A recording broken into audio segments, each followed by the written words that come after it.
नमस्कार. मी प्राध्यापक अशोक आलगुंडी.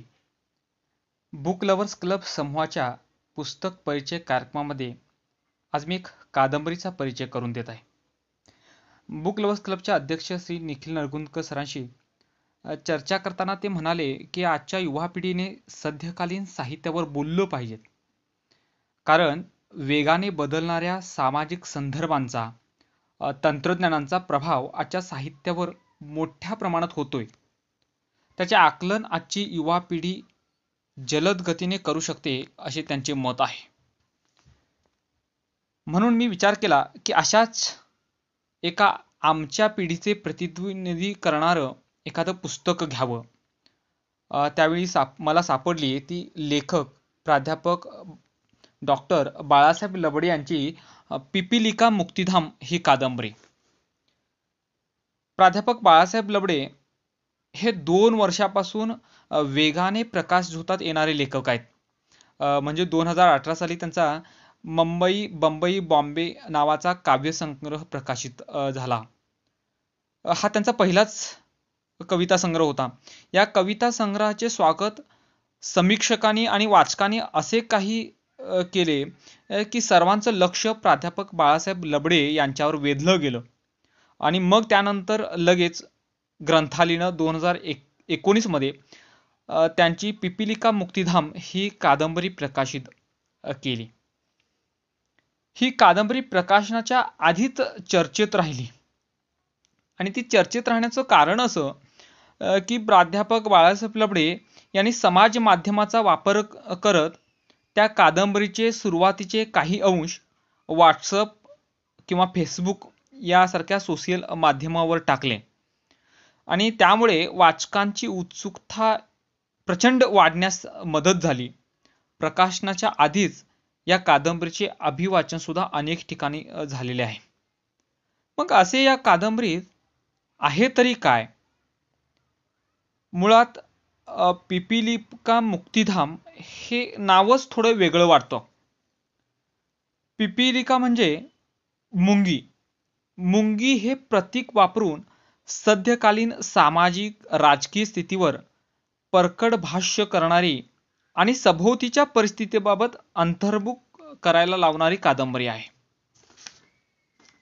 वाम जोशींच्या तत्वचर्या करणाऱ्या कादंबऱ्या असोत, मर्ढेकरांची मुंगी, मराठीतले अस्तित्ववादी लेखन, विंदा करंदीकरांच्या कविता, मुक्ताबाईंची गूढ रचना, दृष्टांत पाठ, तुकाराम महाराजांच्या अभंगातील अस्तित्ववादी विचारधारा अशा अनेक संदर्भांची वलये वाचकाच्या मनात ही पिपीलिका मुक्तिधाम कादंबरी वाचताना निर्माण होतात. प्रतिकात्मकता हे या कादंबरीच्या भाषेचे कादंबरीचे महत्त्वाचं वैशिष्ट्य आहे. कादंबरीचा आकृतिबंध अगदी पूर्णतः लवचिक असून प्रस्थापित जी रचना आहे आकृतिबंध आहे त्याला छेद देणारा हा आकृतिबंध आहे. या कादंबरीत ना नायक आहे ना नायिका आहेत. आकर्षक सुरुवात किंवा परिणामकारक शेवट वगैरे असे काहीच या कादंबरीत दिसत नाही. या कादंबरीत 4 मुंग्या आहेत. पण खरंच या मुंग्या आहेत काय? या ज्या मुंग्या आहेत त्या मुंग्या नाहीतच, त्या माणूसच आहेत. मुंग्या वेगवेगळ्या रूपामध्ये रूपांतरित होत जातात, तेही वेगवेगळ्या गोष्टी सांगण्यासाठी. ही कादंबरी जातीय व्यवस्थेची चिकित्सा करते. एका प्रकरणात या 4 मुंग्यांनाही सोशल मीडियाची भुरळ पडल्याने धर्मरक्षक समूहावर जॉईन व्हा, लॉग इन करा अशा सातत्याने मारा होणाऱ्या पोस्टमुळे त्या चौघींनी एकच अकाउंट ओपन करून धर्मरक्षक समूह लॉग इन करतात. तिथे वारंवार त्यांना सांगितलं जातं त्या समूहावर, तुम्ही अमुक हे करा, हे करू नका, शास्त्र जाणा वगैरे वगैरे. याच समूहावर त्यांनी आम्ही मूर्त झाल्याचे घोषित केले. त्यांच्याच शब्दात सांगायचं झाल्यास, आम्ही चौघींनी आमची सुंदर प्रेत यात्रा काढली. आम्ही मृत झालो आहोत हे घोषित केल्यापासून आमच्या सगळ्या भगिनींना दुःख झाले. 60 किलोमीटरवरून कितीतरी जणी धावत आल्या. आमची तिरडी आम्हीच बांधली, त्यावर पेंढा पसरवला, त्यावर झोपण्यापूर्वी एकमेकींना आंघोळ्या घातल्या. धोत्री म्हणाली, लग्नाची तयारी नीट करा. आम्ही जुने पाने कपडे चढवले, दातात तुळशीची पाने धरली. मग आम्ही बोहल्यावर चढलो. मग मंगलाष्टकी सुरू झाली. रामनाम सत्य आहे. अशा निवेदनातून ही कादंबरी वाचनीय झालेली आहे. या कादंबरीत लेखकाने व्यवस्थेचे जे विश्लेषण केलेले आहे ते फार महत्त्वाचे वाटतं. कारण काशी, प्रयाग, गया, रामेश्वर यासारखी तीर्थक्षेत्रे मुक्तीचे भारलेपण आपणात घेऊन येतात. पण ती खरीच मुक्तीची द्वारे आहेत का? मग मुक्ती म्हणजे काय? यासारख्या प्रश्नांची उत्तर शोधण्याचा प्रयत्न ही कादंबरी करते.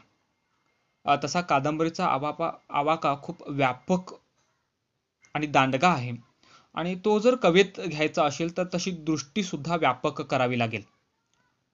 अनेक समकालीन घटना प्रसंगाच्या माध्यमातून कादंबरीनं समकालीन भारतच पूर्णपणे उभा केलेला आहे. भारतीय जीवनाचे स्तर अनेक पातळ्यांवर रेखाटलेले आहे. ही कादंबरी लिहित असताना संपूर्ण कादंबरी वाचल्यानंतर जाणवतं की प्राध्यापक बाळासाहेब लबडे जे या कादंबरीचे लेखक आहेत, त्यांनी प्रचंड अभ्यास केलेला दिसून येतो. कारण ऋग्वेदापासून ऋग्वेदाचेही काही संदर्भ यामध्ये येत आहेत. संत साहित्य असेल, भारुड असेल, लोककला असतील, अशांचा संदर्भ या कादंबरीत पाहायला मिळतो. त्यामुळे त्यांचा अभ्यास किती प्रचंड आहे हे प्रकर्षानं जाणवतं. महत्वाचं म्हणजे कादंबरी लेखनाच्या परंपरेच्या पायवाटा सोडून ही कादंबरी नवी वाट वाचकांसमोर ठेवते. सर्वसाधारणपणे कथानक, पात्र, वातावरण, निवेदन शैली व आकृतिबंध या संरचनेत वाचण्याची सवय झालेल्या वाचकांना वरकरणी हे घटक या कादंबरीत कुठेच दिसत नाहीत. पण या कादंबरीत आलेले विषय मात्र एका विशिष्ट प्रादेशिक अनुभवापुरते मर्यादित दिसत नाही. उदाहरणार्थ या कादंबरीत FM बोले तो, जिंदगी के साथ भी जिंदगी के बाद भी अशासारखी समकालीन भाषा आलेली आहे. ब्लॅक होलचा संदर्भ येतो, अरेबियन नाईटची माहिती येते. तसंच जे आता गाजत असलेले विद्यापीठ भारतातलं JNU मधील चळवळ येते. कलम 370 ची पार्श्वभूमी येते. चारेगावची दंगल येते. निवेदिका असणारी मुंगी यांच्या निवेदनेतून एल्गार परिषदेवर भाष्य येतं. आपल्यावर अन्याय होतो म्हणून न्यायाधीशांनी घेतलेली पत्रकार परिषद सुद्धा या कादंबरीत आलेली आहे. आर्थिक आरक्षणा पाठीमागचा सूर येतो. मराठी क्रांती मोर्चाची परिणिती समोर येते. कार्ल मार्क्सचा विचार येतो. जैन धर्माचे तत्वज्ञान येते. इस्लाम मधील तत्वज्ञान येते. ऋग्वेदाचे संदर्भ येतात. ख्रिश्चन धर्मातील तत्वज्ञानाचा तळ येतो. तसेच बुद्ध धर्मातील विज्ञान येतं. अलीकडच्या लाईव्ह चॅनेलचा परामर्श येतो. आणि यात पत्रकारांचा ढोंगीपणाही उघड झालेला दिसतो. कामगारांचे दुःख येते. गोपालकांचा इतिहास येतो. तसेच मुंग्यांचाही इतिहास येतो. निवेदक मुंगी पुस्तक विक्रेत्यांचा भांडाफोड करते. तसंच राजकीय पक्षांचा मुखवटा बाहेर काढते. या कादंबरीत अनेक भाषांचे शब्द, त्या शब्दांचे संदर्भ, त्या शब्दांचा वापर झालेला पाहायला मिळतो. म्हणजे मराठी सोबतच संस्कृत, उर्दू, हिंदी, इंग्रजी, पाली यासारखे अनेक भाषा मराठी लिपीतून व्यक्त होते.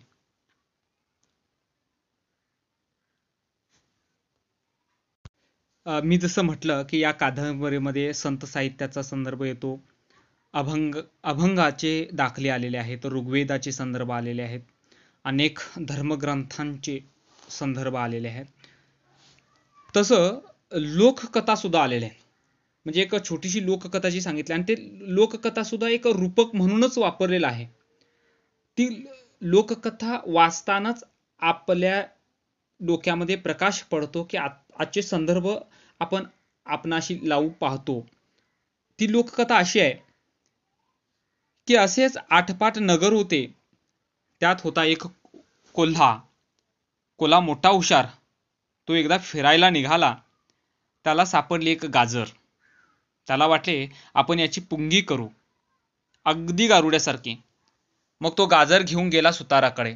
सुतारदादा, एवढी पुंगी तयार करून देता का? त्यावर सुतार म्हणाला, आधी माझे काम मला पूर्ण करावे लागेल, त्याशिवाय आमच्याकडे वेळ नाही. कोल्हा म्हणाला, एवढंसं तर काम आहे, त्यासाठी वेळ नाही म्हणता? थांबा, मी 4 कोल्हे आणतो, तुमची चांगलीच खोड मोडतो. सुतार घाबरला. अरे बाबा, आण इकडे तुझे गाजर. मग सुताराने त्याची पुंगी तयार केली. तो कोल्हा गेला पेंटरकडे. त्याला म्हणाला, पेंटर दादा, ही घ्या पुंगी आणि 4 सुंदर रंग लावून द्या, अगदी राजासारखी करून द्या. पेंटर म्हणाला, कसली पुंगी? मला कुठे वेळ आहे? कोल्हा म्हणाला, असे काय, इतक्या पेंटिंग करतात, त्यामाझी एवढीशी पुंगी रंग द्यायला वेळ नाही म्हणत? मी 4 कोल्हे आणतो आणि चांगलीच तुमची जिरवतो. तो घाबरला. अरे बाबा, आण इकडे तुझी पुंगी. मग पेंटरने छान पुंगी रंगवून दिली. पुंगी घेऊन कोल्हा मग गेला टीव्ही वाल्याकडे. म्हणाला, टीव्हीवाले दादा, ही घ्या पुंगी आणि छान छान तिचे कार्यक्रम लावा. टीव्हीवाला म्हणाला, पैशाशिवाय मला कुठे वेळ आहे?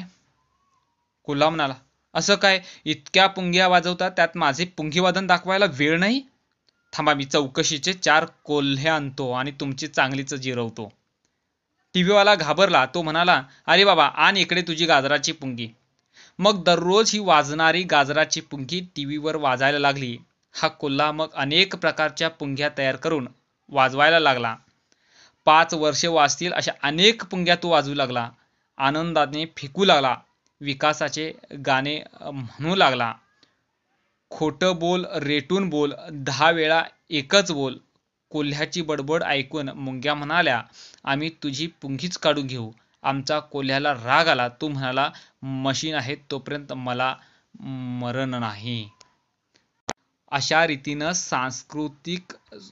राजकीय संदर्भही यामध्ये पाहायला मिळतात. हेच कदाचित या कादंबरीचं वैशिष्ट्य असेल.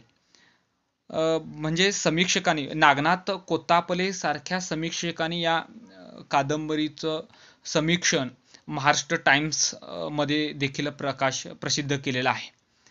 अनेक समीक्षकांनी भरभरून या कादंबरीवरती लिहिलेलं आहे.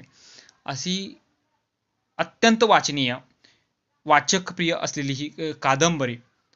अर्थात थोडे राजकीय संदर्भ जास्तच असल्या कारणानं काही वेगळंही या कादंबरीतून सांगण्याचा प्रयत्न लेखकानं केला असल्याचं आपल्याला जाणवत राहतं. म्हणजे आपण जी निर्माण केलेली प्रस्थापित व्यवस्था कुचकामी आहे, त्या कुचकामी व्यवस्थेमुळे नव्या व्यवस्थेची मागणी ही कादंबरी करते. समर्थपणे तिचे पैलू ती मांडते. या दृष्टीने ही कादंबरी आतापर्यंतच्या कादंबरीच्या इतिहासातील परिवर्तनाच्या वळणावरचा नवा टप्पा आहे. ही कोणत्याही प्रस्थापित व्यवस्थेची भलावण करीत नाही, उणिवावर नेमके बोट ठेवते. मला वाटतं मराठी कादंबरीला इथून नव्या अर्थाने, नव्याने सुरुवात झाली आहे. ही कादंबरी प्रायोगिक आहे. प्रायोगिकतेची अनेक रूपे त्यात आहेत. या जी मुंगी आहे ती मोर पाळते, मुंगूस पाळते, कावळा पाळते, हत्तीचं पिल्लूही पाळते. यातून लेखक सामाजिक वास्तवाची अनेक रूपे रेखाटत जातो. आजच्या सामाजिक वास्तवाचं प्रतिबिंब कादंबरीत खोल उमटलेलं आहेच आहे. ते इतकं स्फोटक आहे की ते सांगण्यासाठी लेखकाला प्रतीकांचा, रूपकांचा आधार घ्यावा लागला आहे. अभिव्यक्तीवर आलेली बंधने ही कादंबरी समर्थपणे मांडत असल्याचं चित्र पाहायला मिळतं.